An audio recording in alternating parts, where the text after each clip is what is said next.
Jehova.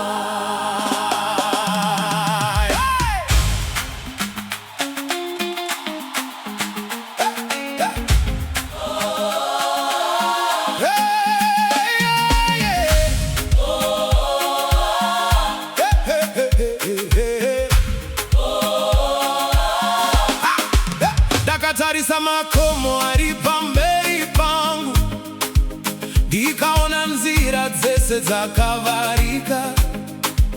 Vanhu vakati hazvichagoneki, asi Mwari vakati zvichaitika. Ndakabata shoko renyu Ishe, ndikaramba ndakamira mukutenda, nokuti imi muri Mwari wezvishamiso.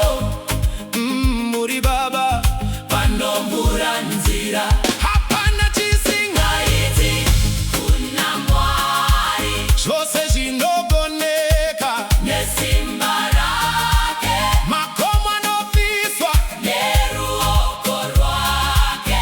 Vana vake vanokunda.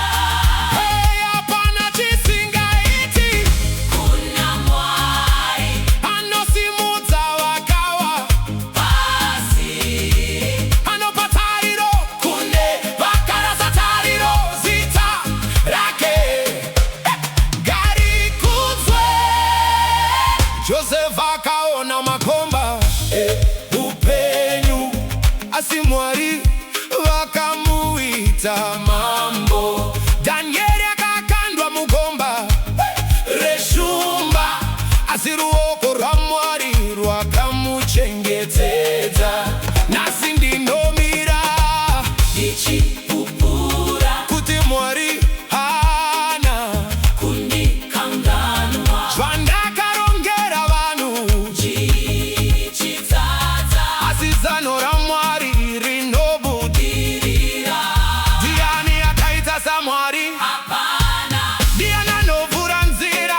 Mwari chete. Ndiani anotipa simba? Jehova. Tinomukudza nokusingaperi, hapana chisingaiti kuna Mwari. Makomo anofamba nesimba rake, nasi ndinorumbidza zita rake, nokuti akandisimudza.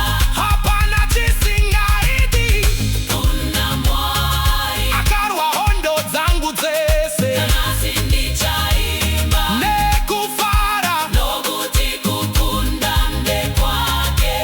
Simudza maoko ako, Mwari ari kushanda. Rumbidza zita rake, Mwari ari kushanda. Usachemedzwa kare, nguva yako yasvika. Mwari vanogona, vanogona. Mwari vanoshandura, vanoshandura. Mwari vanoponesa, vanoponesa. Tinoti haleluya. Pandanga ndisina simba, makandipa simba renyu.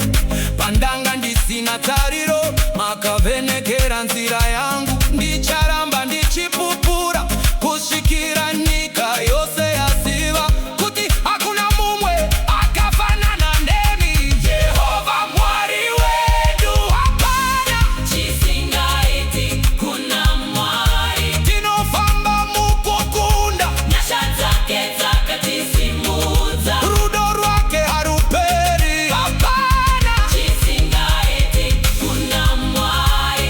Uyu ndiye Mwari wedu, glory voices choir. Tinopembera nokuti Jehova anorarama. Haleluya, haleluya, haleluya, haleluya, haleluya, haleluya, haleluya.